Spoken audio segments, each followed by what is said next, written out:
Come into this place of peace.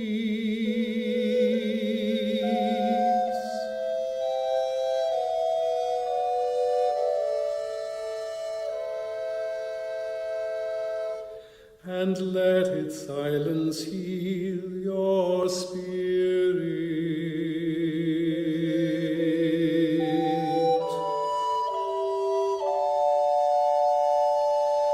Come into this place of memory,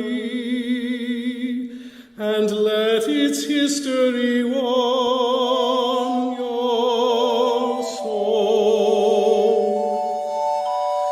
Come into this place of prophecy and power, and let its vision change your heart.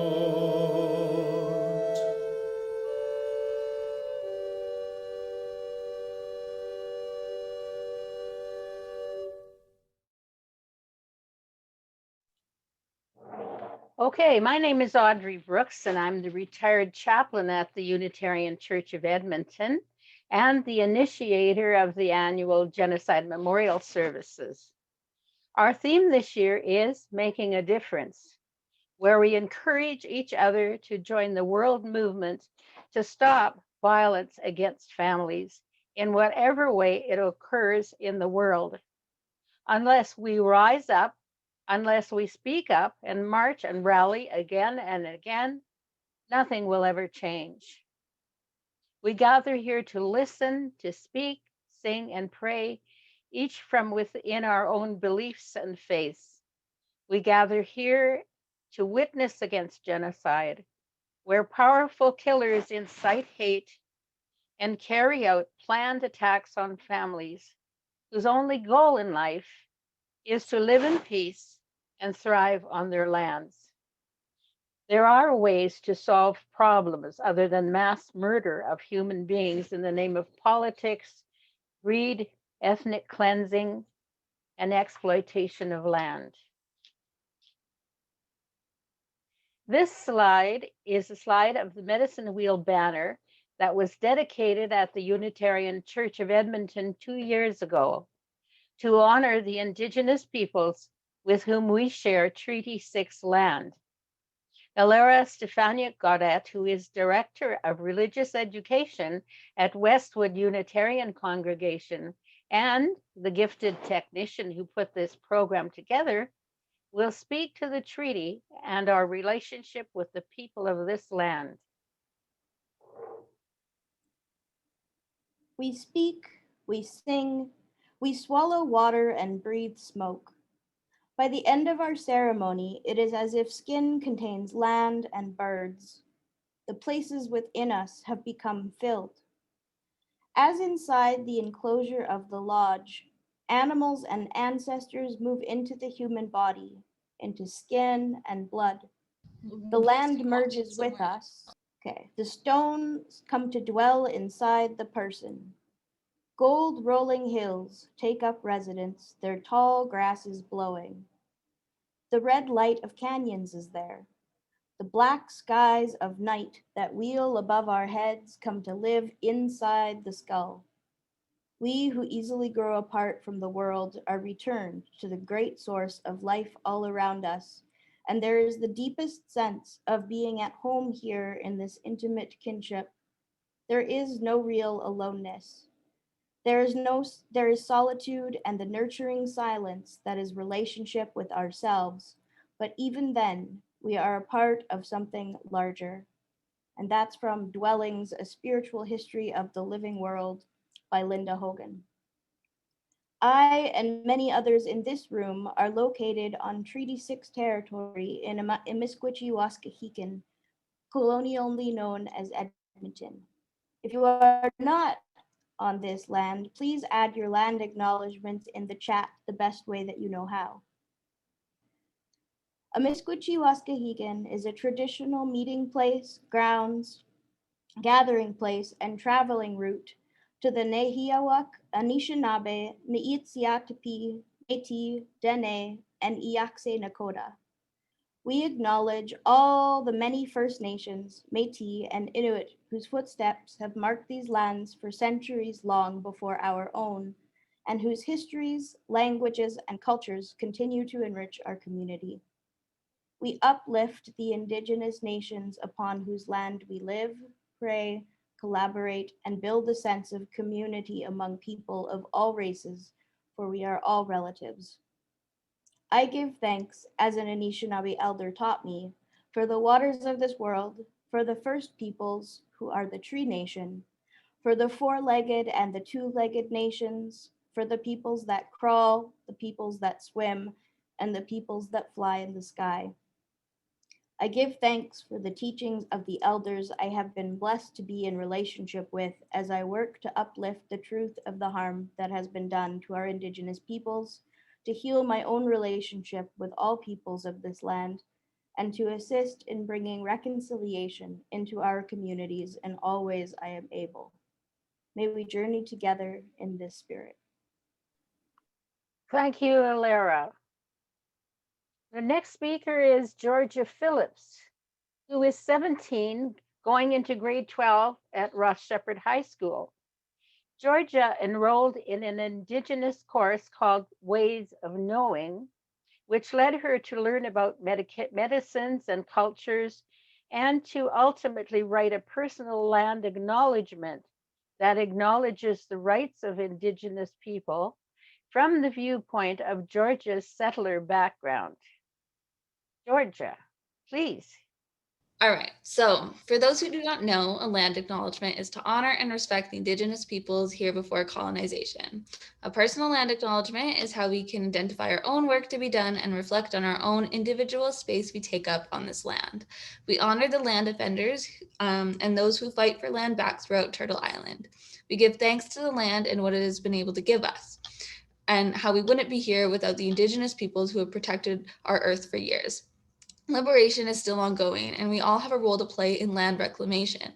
Everyone's relation to the land is different, and we all share stories and histories, but we can all be connected through this land to support the Indigenous peoples whose land was taken.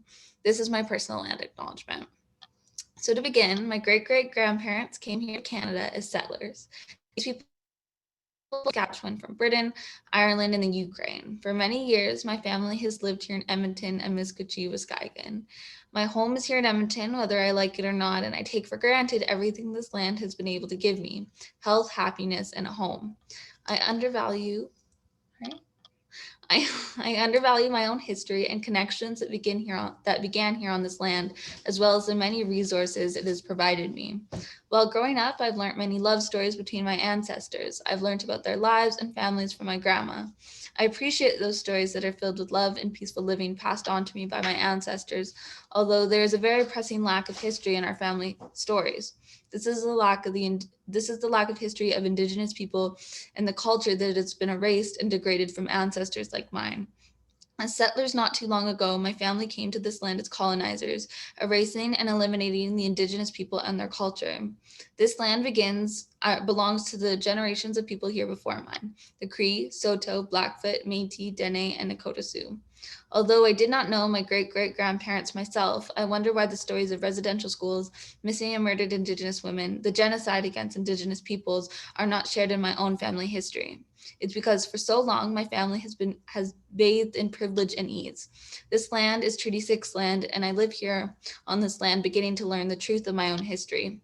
I continue to learn my job as a privileged white woman on this land and listen to the people around me. We have worked to continue sharing truths and stopping the systemic and structural racism towards Indigenous people and the lack of representation in our daily lives. As I begin my journey as a young woman, I uphold the commitment that history nor effort will be forgotten for the sake of my own ease. This land to me is ground for learning. Every day I take in new understandings and knowledge. I take in greater appreciation of the land, from the natural medicines and plants to the beautiful sceneries. Every day that I go to school and work on this land, I am relearning what it means to be Canadian. Thank you very much, Georgia. It was wonderful to have a young woman such as yourself being present with us today at this very, very special occasion.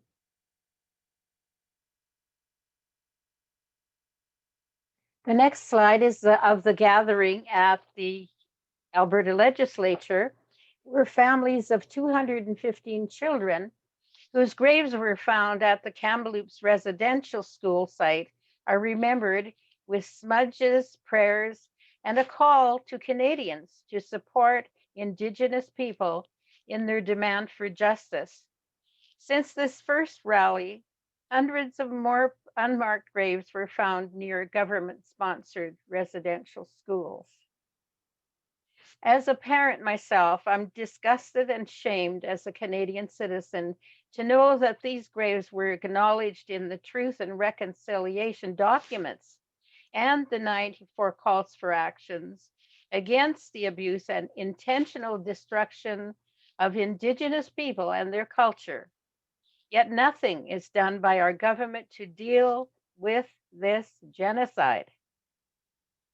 Cindy Blackstock, a member of the Gitxsan First Nation and executive director of the First Nations Child and Family Caring Society of Canada, points out that the federal government continues court cases against Indigenous children, denying them the same level of funding and health care as other children, and refusing to comply with the 2016 Human Rights Tribune ruling to pay compensation for its neglect of these children.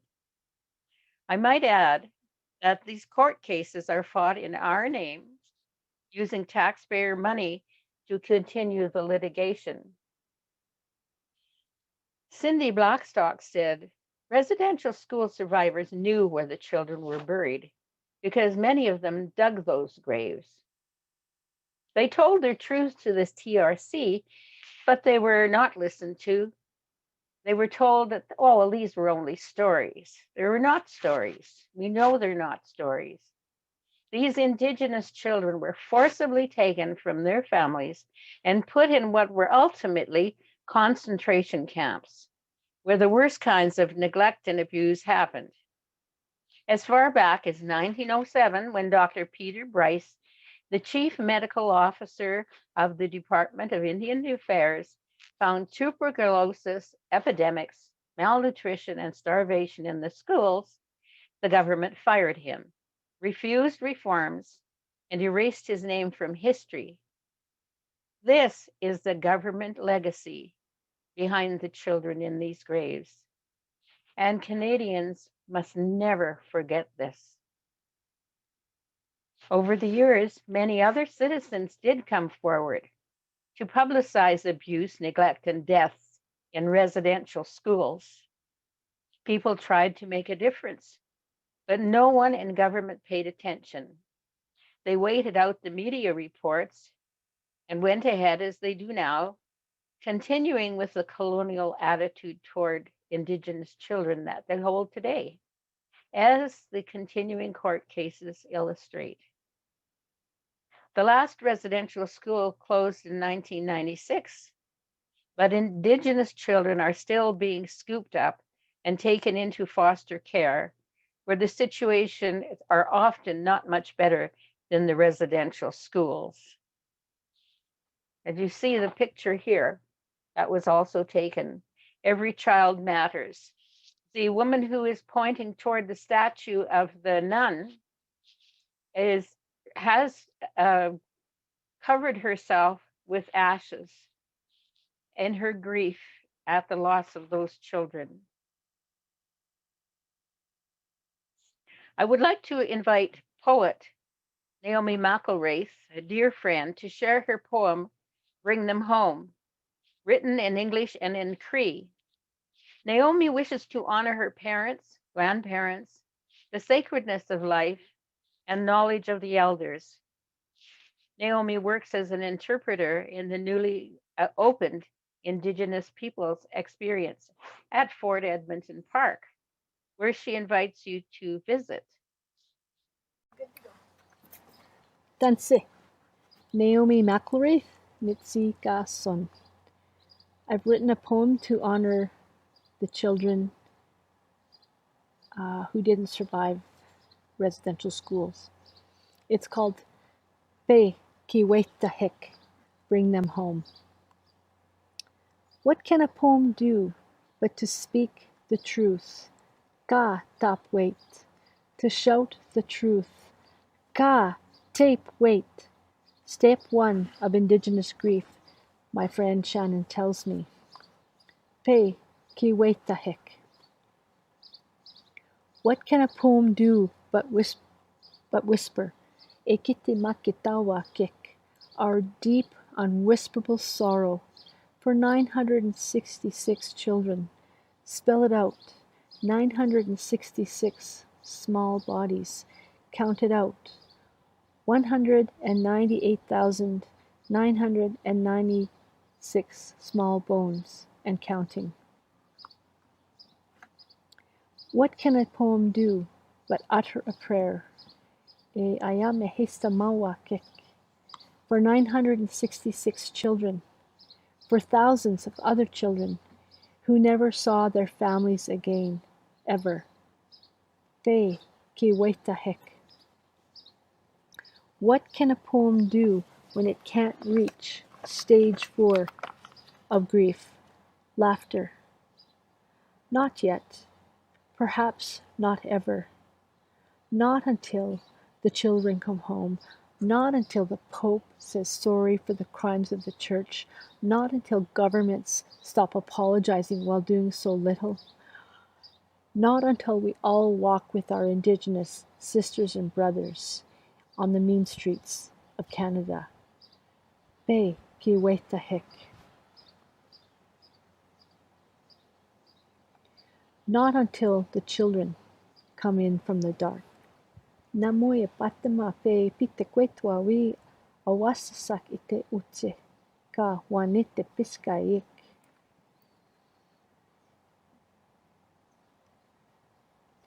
Pe ki wait the hick.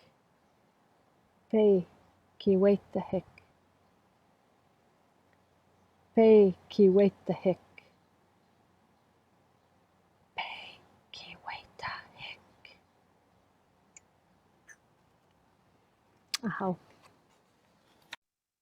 Thank you, dear friend. The song that you're going to hear next is called The Prayer for the Children. It was written for the children in Yugoslavia after the problems there. And I'm putting the words up rather than showing the choir, so the power of the words come into your hearts, especially after listening to Naomi's poem.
Hear the voice of the children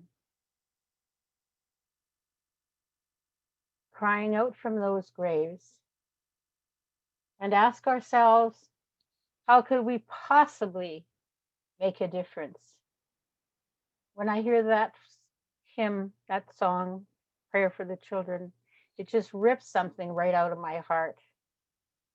I'd like to invite Unitarian Universalist Reverend Fulgence Nagijumana, who's originally from Burundi, where his church was forced to leave and he was imprisoned himself because of his Unitarian faith.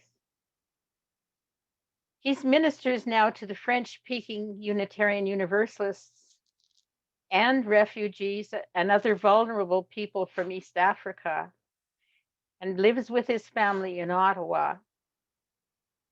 Welcome, Reverend Fulgence. I am honored to be part of this annual Genocide Memorial Service. An event like this is important as an opportunity for us all to think of ways we can make a difference in our lives, the lives of others, our communities, and the world as a whole. It is particularly important to remember people who, as we speak, are being persecuted. People who, because of past persecution, are still facing trauma. Current times point to threats of genocide, negationism, and all kinds of efforts for cover-up and canceling the reality of genocide. To be fair, for people fighting for justice for all, who strive to uncover the truth, we are always up against forces that threaten groups of people, refuse to acknowledge harm done, and try to conceal and rewrite history. And I think this is where we find ourselves today. A ministerial colleague, Reverend Jack Mendelson, said that for a person fighting for freedom, equality, and justice, a religious liberal for short, every age is illiberal. Every age resists the truth. And we need to stay vigilant all the time, because in reality, the threats never go away. How can we, in our lives, make a difference? I think we need to make a firm commitment on key issues that are foundational for the rest of our actions. First, we need to take an unwavering stand for the humanity of all. Genocides dehumanize. There should never be a debate about the humanity of a person or a group of people. And when we see that kind of debate, it's a red flag. We know that groups of people are treated as less than human, as savages, not intelligent enough, not conforming enough, not intelligent enough to reach certain decisions, and generally speaking, not qualifying to be humans according to certain rules. People get called names so that when they are being beaten up and killed, it looks like acceptable. We are all part of one human family. And this commitment is not just towards people who live nearby, but people who live in faraway lands too. We are indeed one human family, and what degrades one degrades us all. We also need to make a commitment to telling the truth.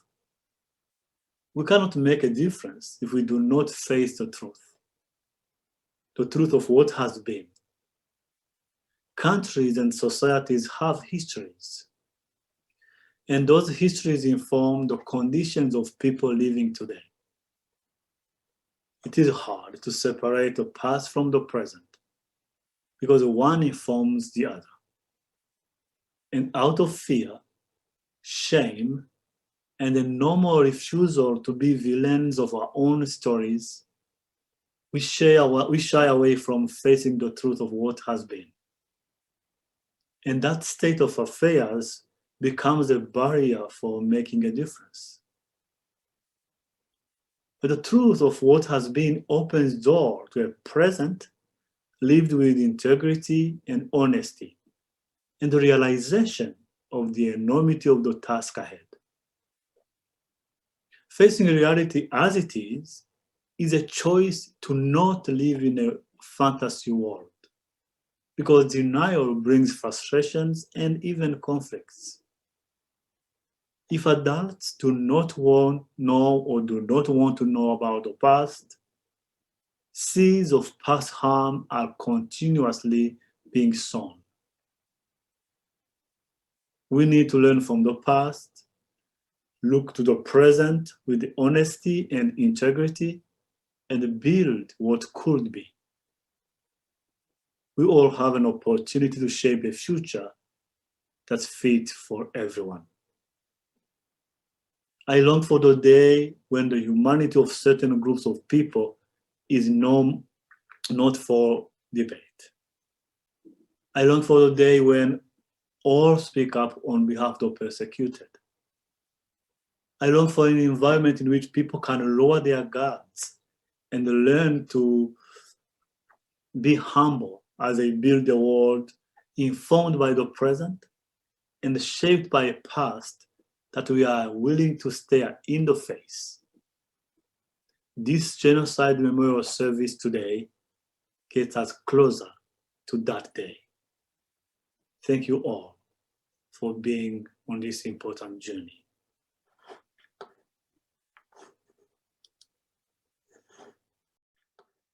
Thank you for your words, Fulgence. So thank you for being with us. Our next speaker is Reverend Ann Barker, who's the minister of the Unitarian congregation at Westwood. This congregation has a strong commitment to social justice, speaking and working for equality and dignity for all people, working hard at making a difference, and a special speaker who will talk to us about how to make a difference is not always easy. Welcome, dear Anne.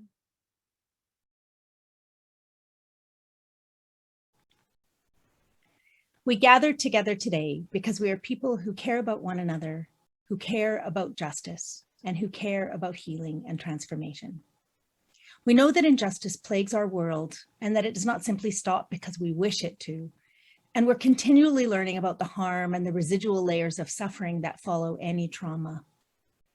As a third-generation white settler who has lived with privilege and comfort for most of my life, I haven't always understood my place within the systems of power and oppression. I am a learner at the beginning of this journey. I was raised and educated in a culture of people who expected comfort, who believe it is their birthright, and who benefit, often without even knowing, from the white supremacy culture that defines power, authority, and what matters most throughout so much of the world.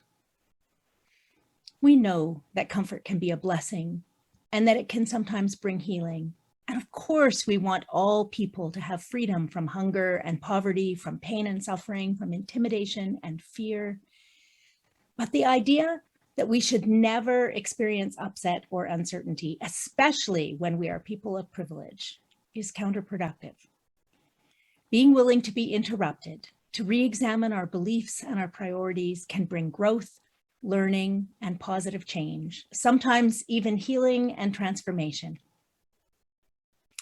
Unitarian Universalists speak proudly of the ways our religious ancestors challenged the dominant cultural beliefs and practices of their times, refusing to be constrained by external or indefensible authorities. We are committed to being a living tradition, continuously changing and growing. But through past challenges, we've also learned that change isn't always gentle.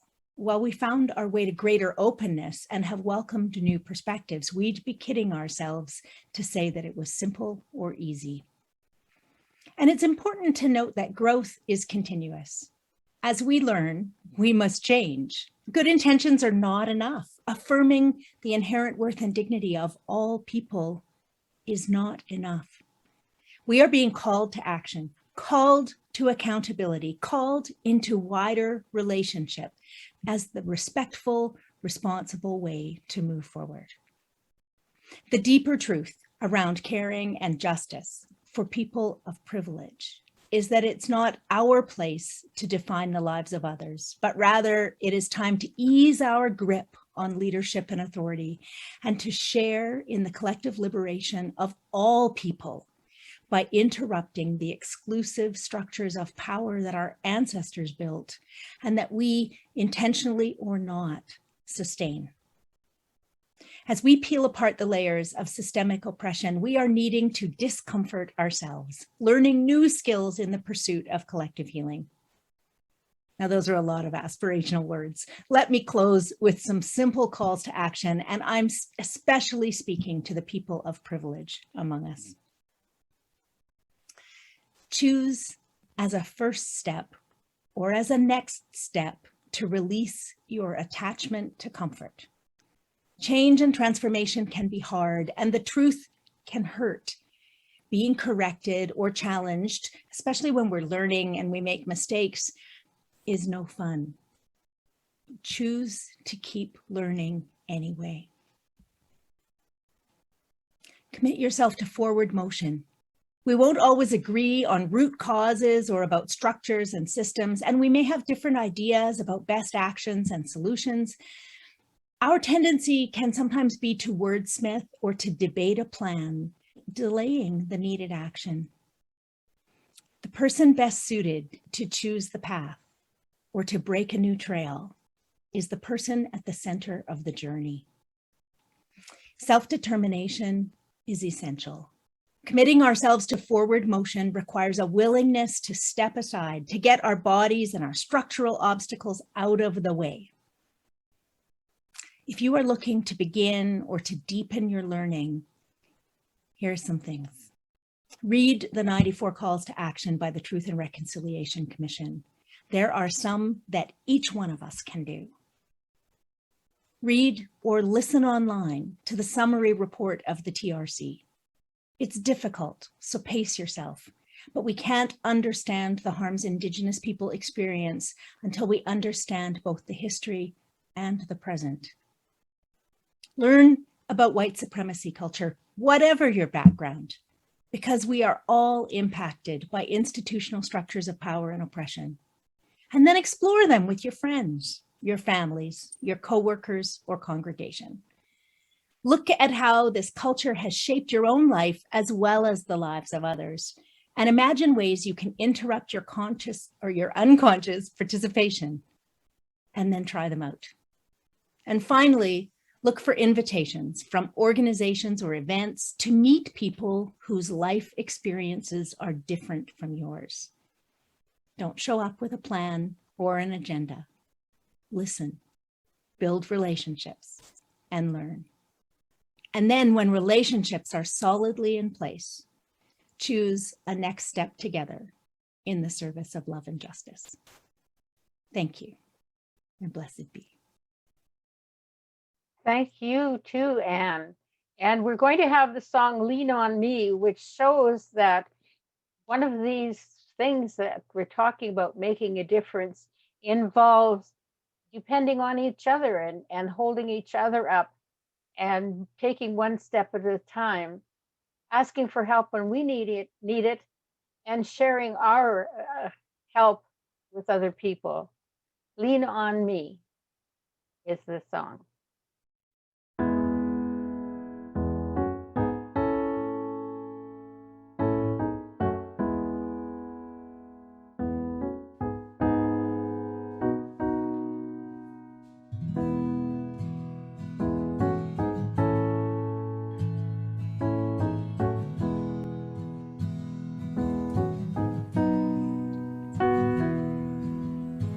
Sometimes in our life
Our next speaker is a very dear friend, Yasmina Kolik of the Bosnian Muslim group.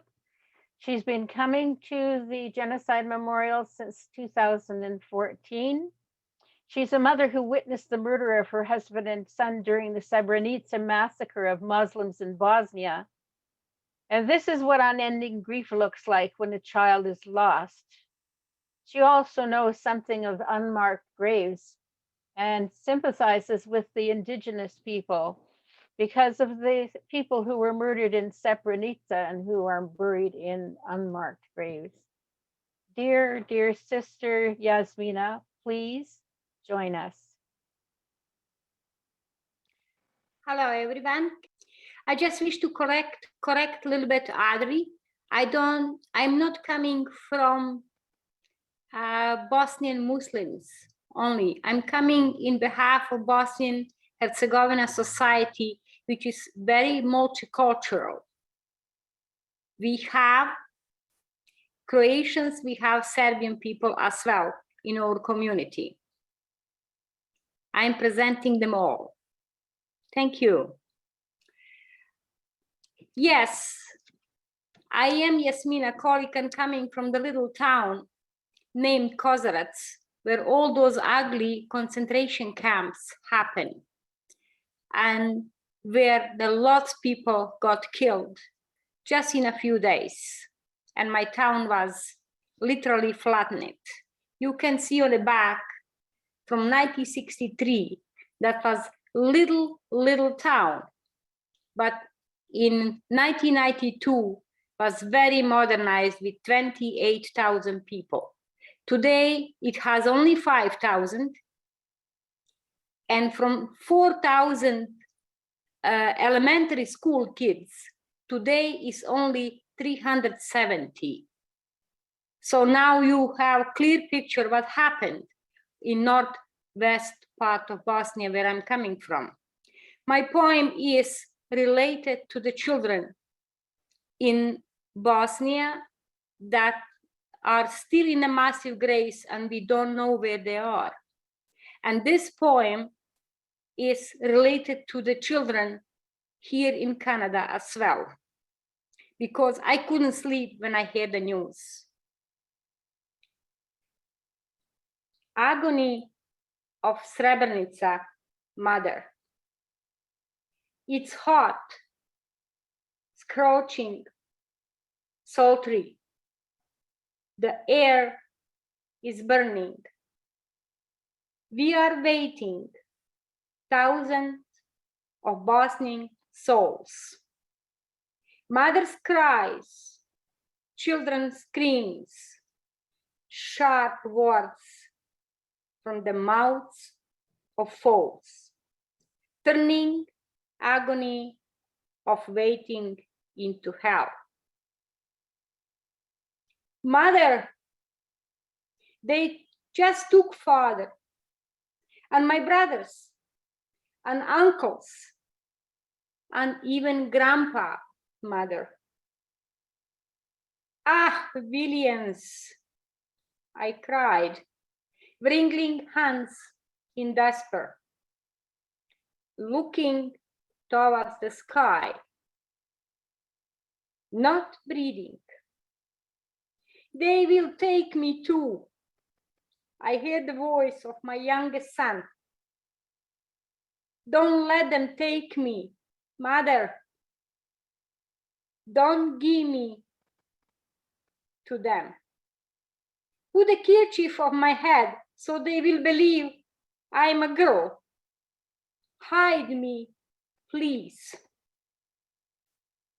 Don't fear, my dear. I will never give you up. They won't take you. You are just a little child. Don't fear. Don't fear. Stick with me. Closer. Your mother will never give you up. Apple of my eye.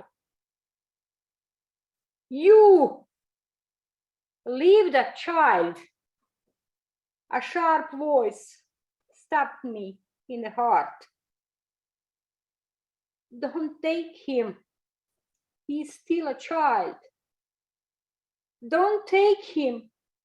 He's not 14 yet. Don't leave me, mother. My dear mom. Tell them again, please. I don't want to go there, to the other side, with father, my brothers, uncles, grandpa. No, no. I cry too. No, I beg you. They snatched him from my arms. They took my youngest one, my Abid. I stood there, petrified, watching him leave, cursing him one more time with my eyes.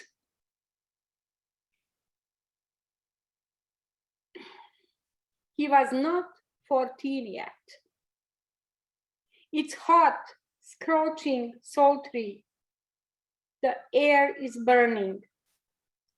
And they, Finns, Chetniks, monsters, Serbs, are giving chocolates to the little ones to stop them from crying. Oh God, what kind of souls do they have? Then, on that July 11th of 1995, and also yesterday, today, and tomorrow, and until the moment when death comes to take me, the hands of my youngest son, Abid, will tremble in my stomach and in my chest. Don't forgive them, mother. I hear the message of my sons. Don't forgive them unless they confess in a loud voice. Don't forgive them until they admit that we exist no longer, that there is nobody to bury you one day when you die. Death is always somewhere around me. It knows my name. I hear its voice. Safia, you have to leave. You have to talk louder and louder and even louder. They must hear you now, since they didn't hear you then in July 1995. It's your debt, Safia. It's your debt to your children, to all of them who are not with you anymore.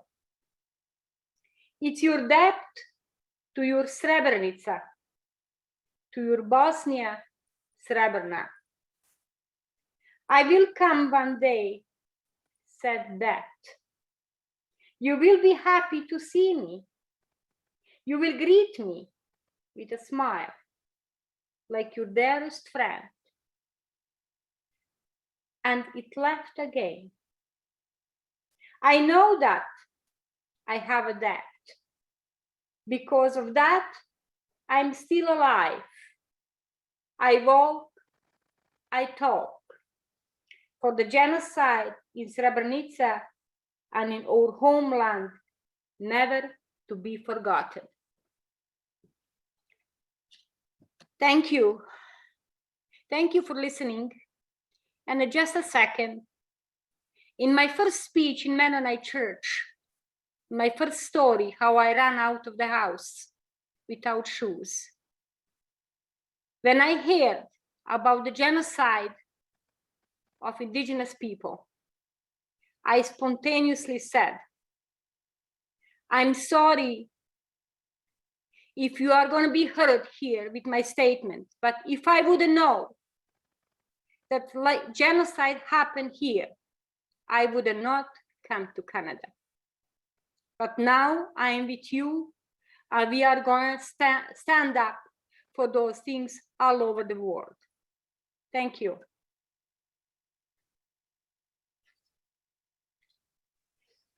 Thank you very much, Yasmina. Lots of love to you. Our next speaker is Rabbi Gila Kane from Beth Ora Synagogue, who shares a mother's prayer for peace in Hebrew with Arabic, English, and German translations.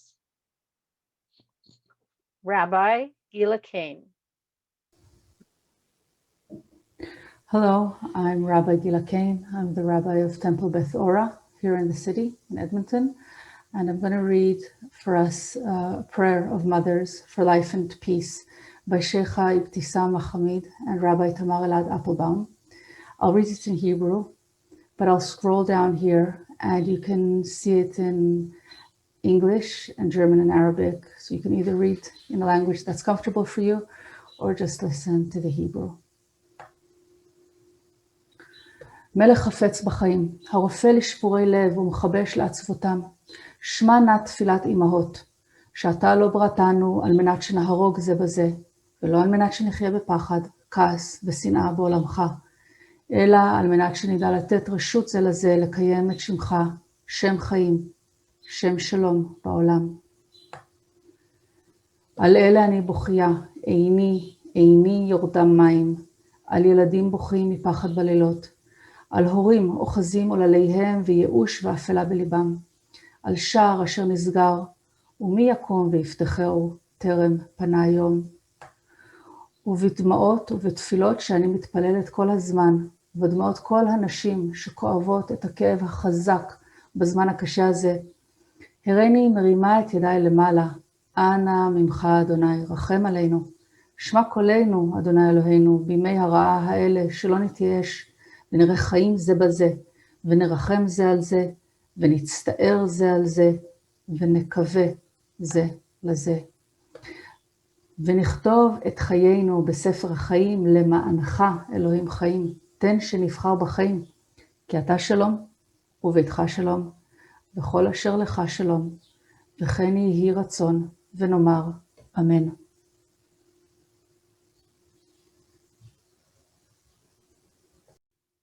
We were not created to kill each other. A woman's prayer to God for peace. Thank you very much, Gila. And this stone is the one that is in the Genocide Memorial Garden, which says humanity stands in a river of its own blood. This garden honors the memory of victims who died violent deaths because of wars, racism, religious persecution, sexual orientation, greed, slavery, ethnic cleansing, and appropriation of Aboriginal lands. This was first dedicated on June the 21st, 2009. But some things never change. Some things never change. What is happening today in the Ethiopian Tigray province is a continuation of ethnic cleansing and all kinds of abuses to the people of this tribal region. Dr. Tedros, reporting on the CBC program, The Current, defined this catastrophe as the genocide of the people of the Tigray province. Now, Prime Minister of Ethiopia, Abiy Abu, received the Nobel Peace Prize in 2020 for brokering peace in Eritrea. Yet he incited hate against the Tigray people, denied elections, massacred civilians through mass shootings, and sanctioned army rape of women from the ages of 7 to 65. Some things never change. 5 million people are facing starvation. Thousands of refugees are fleeing the area. Now the Prime Minister says it's an internal matter and nobody else's business. The Tigrayan people are paying the price for political violence they may not even understand. A memorial stone will be placed in the Genocide Memorial Garden as witness to the genocide in Tigray. It says 2021 Tigray region is Ethiopian genocide of ethnic peoples, war crimes, and gender-based violence. And you're invited to come and visit this garden anytime you like to see that and the other 40 stones that are there that categorize and recognize and witness to genocide. One of the ways aggressors use to destroy a nation is to rape women so they will give birth to foreign children, and their own children are killed in order to completely wipe out a nation. This is called ethnic cleansing. Africa with the People's Gospel Choir of Montreal. Kusisigelela i-Africa. Lord bless Africa is a song composed out of a struggle for emancipation and for liberation in Africa. It was written in 1897 by a Xhosa clergyman by the name of Enoch Sondonga at a Methodist school outside of Johannesburg, South Africa. It is a song that represents liberation in Africa and the Pan-African struggle from the 1960s to the 1990s. It is adopted by 5 different countries in Africa and has become a symbol of Black history in Africa, as Lift Every Voice and Sing has been a symbol of Black history in the Americas. Nkosisikeleli Africa, Lord bless Africa.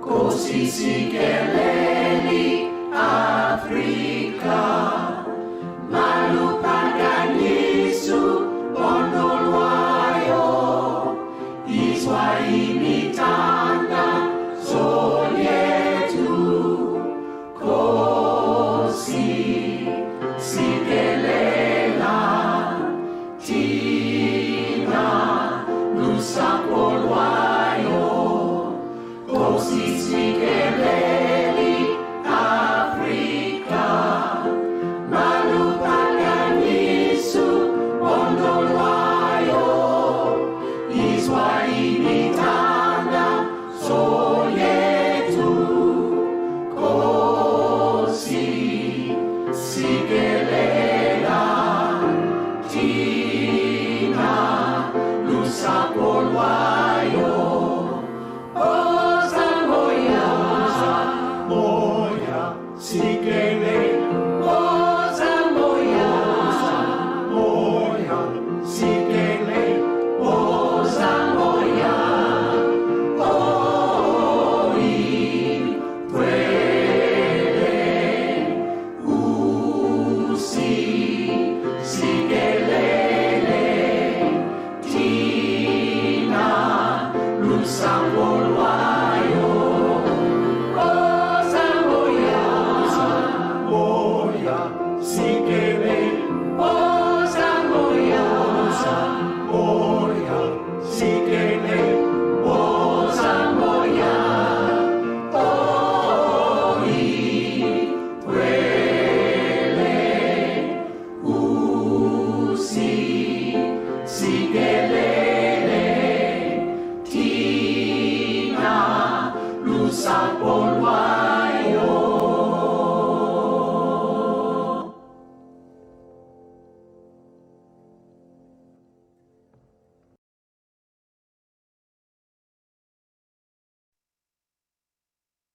Well, now, after we've seen all of these representations of making a difference and about our intense passion about anti-bias work and Indigenous rights, we begin to ask how to make a difference.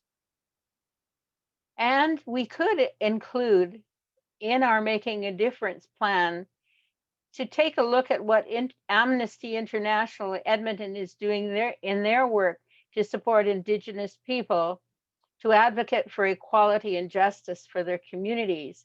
I invite Kim Doyle Thorson to make a presentation on behalf of Amnesty International Edmonton. Welcome, Kim. Thank you, Audrey. Can you hear me okay? Yes, I can. Great.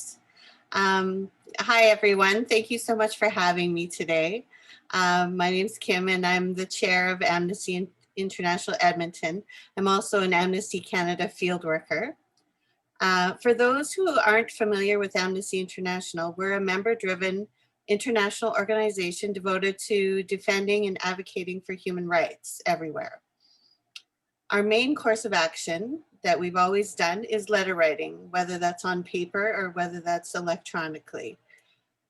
When we're writing letters, of course, we put our hearts into our appeals, but we also include facts about the case and quote domestic and international law wherever it's possible. But our real power is in our numbers. We have a current case where you can make a difference by writing to the Canadian government for justice and accountability for Indigenous peoples. Canada must commit to justice for victims of the institution of residential schools. So we ask that you write a letter. We ask that you write and point out these children should never have been taken from their families. We ask that you write and point out residential schools were part of a colonial policy enshrined in Canadian law designed to eradicate Indigenous cultures, languages, and communities.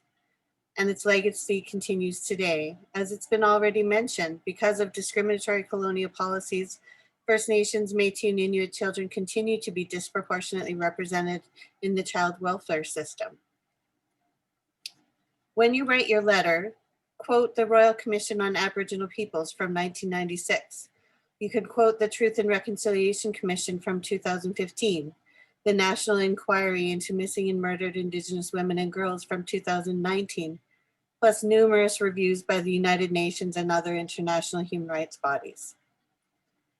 Despite the harms being well known, Canada continues to resist real justice and accountability. It has failed to implement the 6 recommendations made by the Truth and Reconciliation Commission regarding missing children and unmarked burials.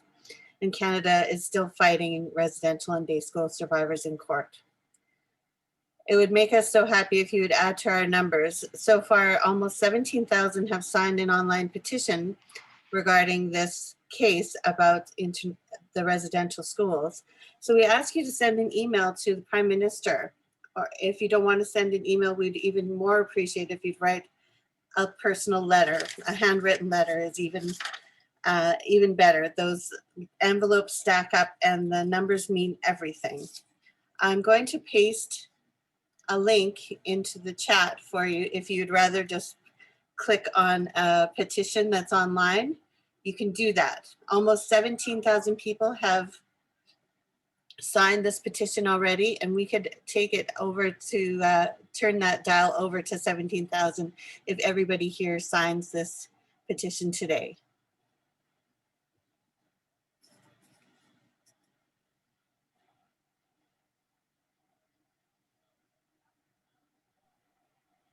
Thank you very much for coming, Kim. I appreciate your input, particularly giving us ways to make a difference in this terrible situation with the Indigenous children who are lost to their families and who are residing in graves that are unmarked.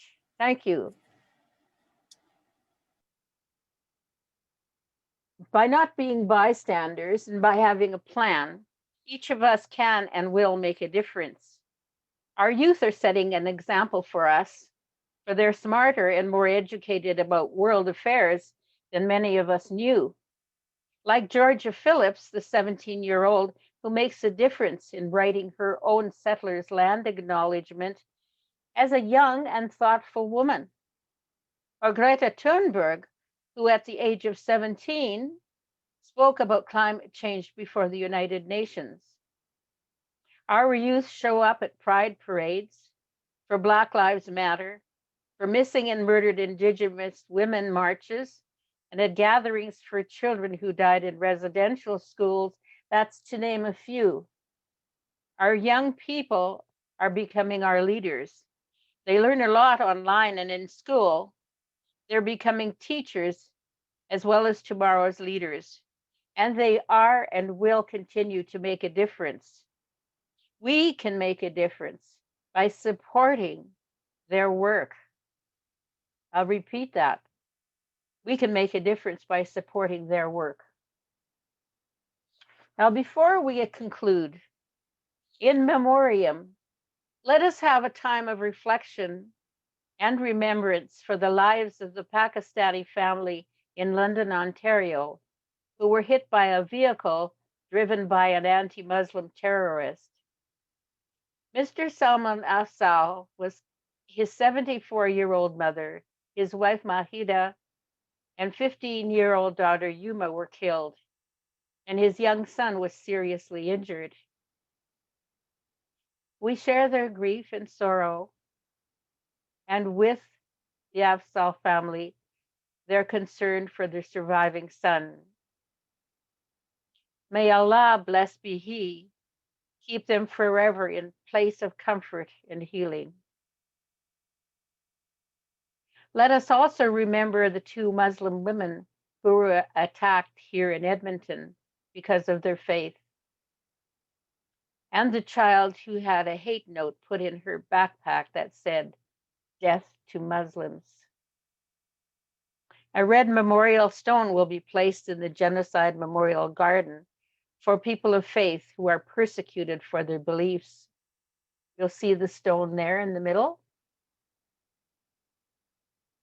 Please join me in observing a minute of silence in memory of those who live in fear because their faith is under attack by far-right aggressors.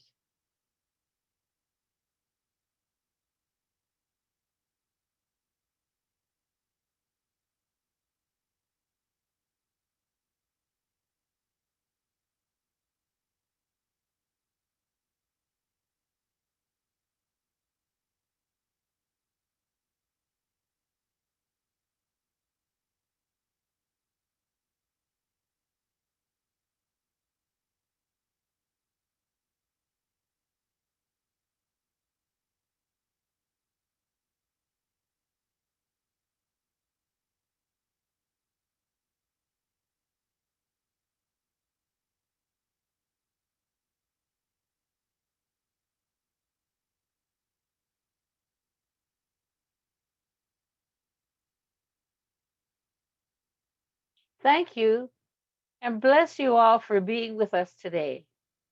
When you go back to your own community, I would like you to consider having an annual Genocide Memorial Service. We must join together. We must witness against genocide for the safety of all of us in all of the lands. We must not stop. We must not be discouraged because, beloved people, billions of lives matter. Amen and amen, and blessed be to all who start to make a difference. Postlude is Wintry Lullaby by Gordon Ritchie, who is a composer, and the beloved Aaron van der Molen, whose voice of an angel will take us home. This is a song for the children.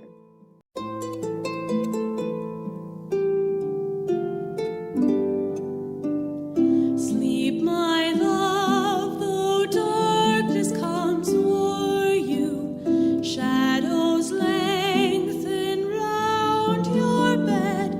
My arms will hold you, comfort, protect you. They too are weak, but loving. Shula, shula, my baby singing. Shula, shula, my own. Hush now, be still.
Hush now, be still, I'm always near. So sleep now, my darling.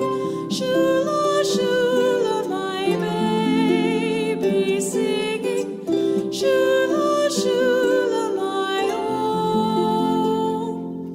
Hush now, be still, I'm always near. So sleep now, my darling.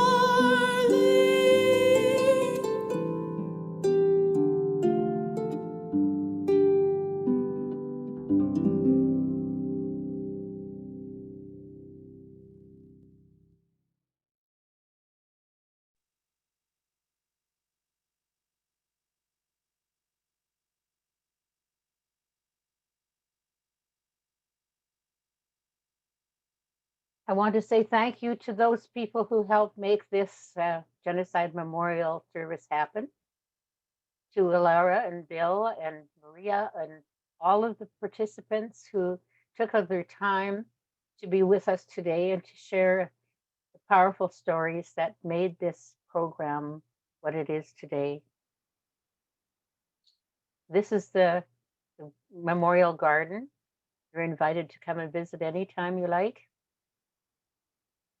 This is a new sign that my son just dedicated last week.